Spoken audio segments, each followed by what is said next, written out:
Salut les amis, j'espère que vous allez bien. Bienvenue sur cette nouvelle vidéo qui va être très importante pour vous. Ça fait un moment que je n'ai pas publié de vidéo, mais on est toujours ensemble. On va répondre des questions aujourd'hui ou la question qui a plus de chance aux demandes de visa. Si c'est pour les gens qui ont passé par Campus France, si c'est les gens qui ont passé par Parcoursup ou les autres qui ont postulé pour les écoles privées. On va répondre tout ça, bon, parce que tout le monde demande qui a plus de chance au visa, si je dépose moi, ou j'ai ci, j'ai ça, j'ai prise en charge, j'ai hébergement, j'ai couche, c'est particulier. Alors, qu'est-ce qui va se passer après? Restez jusqu'à la fin de la vidéo, on va détailler ça étape par étape, qui a plus de chance pour ceux qui ont déposé le visa. C'est quand même différent, parce que ceux qui ont déposé par Campus France, c'est vrai, il y a un truc commun, c'est vous avez tous l'admission, mais seulement que pour les accepter sur Campus France, ils pourront récupérer directement leur accord préalable sur leur compte Campus France. Tandis que les acceptés sur Parcoursup, vous êtes obligé de télécharger votre fichier d'acceptation, le mettre sur votre compte Campus France. Il y a un petit peu de procédure, vous savez comment le faire, ou vous avez déjà passé par ça. Et les autres, les écoles privées, la même chose. Si vous êtes accepté sur les écoles privées, vous devez passer sur votre compte Campus France aussi. Mettre l'attestation d'admission sur les écoles privées sur votre compte Campus France. Comme ça, vous pourrez avoir votre accord préalable et justifier auprès de l'ambassade que vous avez une admission dans les écoles privées. Alors, je vous conseille de regarder la vidéo jusqu'à la fin, c'est très important. Et surtout, abonnez-vous, c'est très important. Laissez un like, c'est très important les amis. Et surtout, n'oubliez pas, si vous pouvez partager la vidéo, ça fait un plaisir. Et ça m'aidera aussi si vous voulez me soutenir, m'aider pour que je puisse continuer à faire des vidéos partagées avec vos amis, c'est très important. Allez, générique.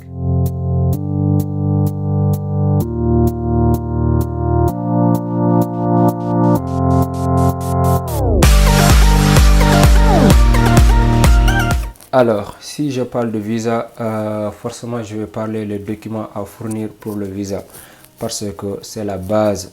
On ne peut pas parler de visa et laisser le document à fournir pour le visa. J'avais même fait une vidéo uniquement sur les documents à fournir pour le visa. C'est très important. Si vous n'avez pas regardé, vous pouvez quand même aller la regarder après.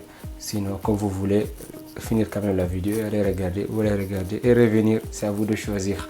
C'est très important. Pourquoi? Parce que les documents à fournir, c'est là où l'ambassade, c'est là où ils dépendront pour vous juger, pour vous donner une réponse favorable ou défavorable. Pourquoi? Parce que les documents, vous allez fournir votre prise en charge.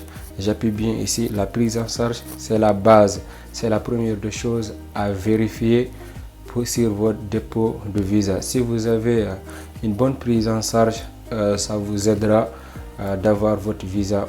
Bon, je dis pas facilement, mais ça vous aidera quand même largement avec les autres documents. Si vous avez répondu tout ce qui est demandé, ça sera facile pour vous.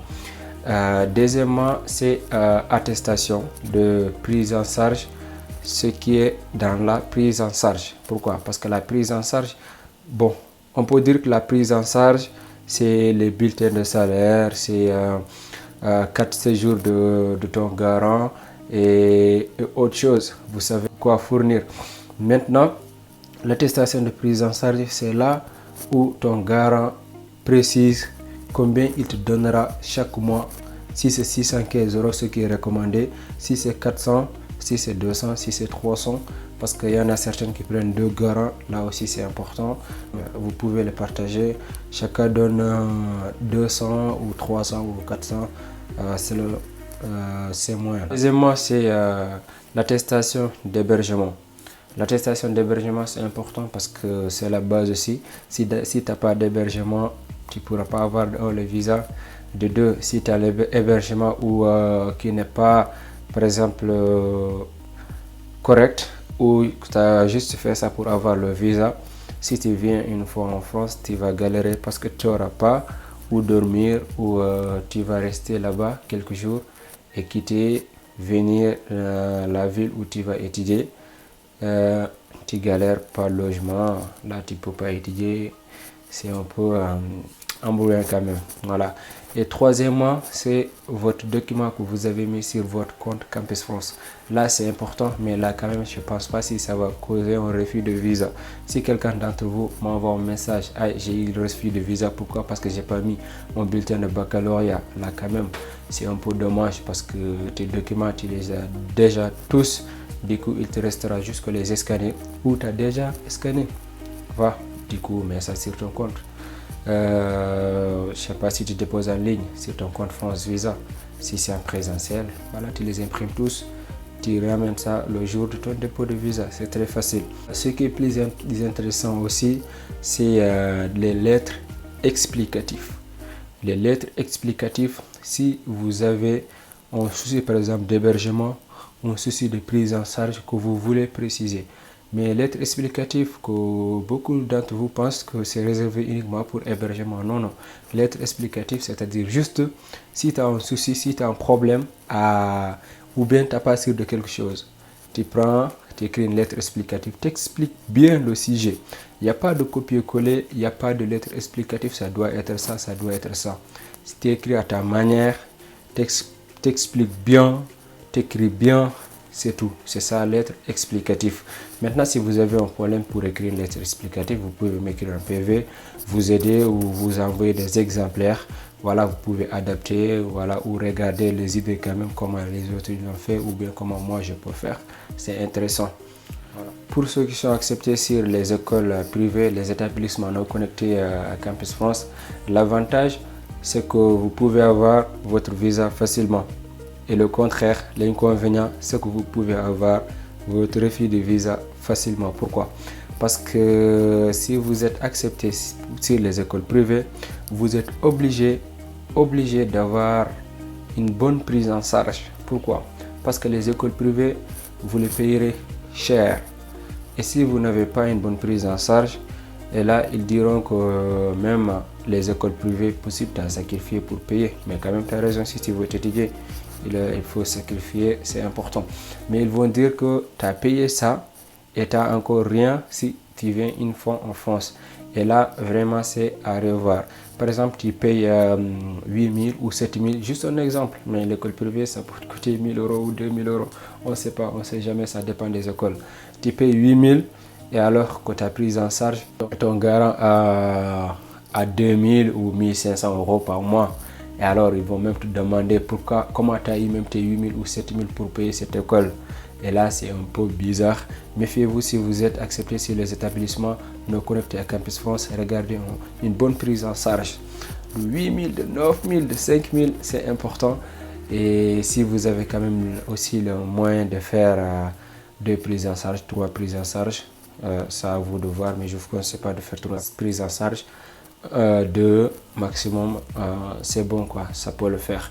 Et pour les autres, pour les accepter sur Parcoursup, votre avantage, c'est que vous pouvez avoir votre visa très facile, disons, par rapport à ceux qui sont acceptés sur Campus France. Pourquoi? Parce que vous n'aurez pas beaucoup de documents à rajouter sur votre demande de visa, juste non, par rapport à ceux qui sont acceptés par Campus France. Parce que Campus France, tu as énormément de choses à régler, beaucoup de choses, mais il y a quand même des choses en commun, comme pièce d'identité, passeport, ça c'est obligatoire, hébergement, prise en charge, ça c'est partout.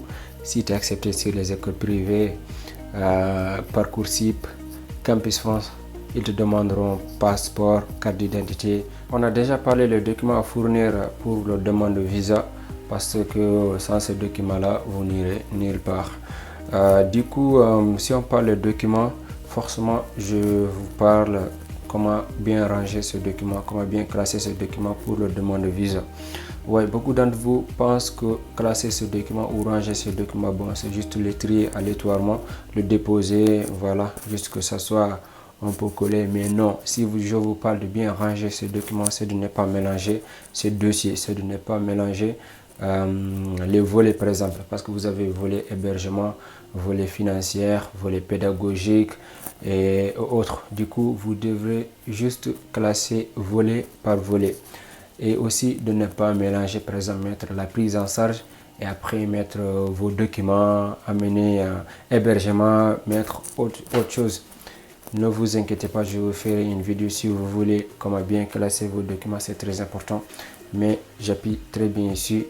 Il faut respecter le volet financier, volet hébergement et volet pédagogique. Volet pédagogique, c'est très facile, vous savez, parce que c'est juste vos documents, ce que vous avez mis sur votre compte Campus France, vous le ramenez tous. Maintenant, il faut savoir tous et toutes que vous avez la chance d'avoir votre visa. Il n'y a pas de ci, il n'y a pas de ça. Tant que vous avez une admission, tant que vous avez une acceptation sur les établissements non connectés à Campus France ou les écoles privées, Parcoursup ou autres, je ne sais pas, là où vous pouvez passer. Tant que vous avez une admission, vous avez votre chance d'avoir votre visa.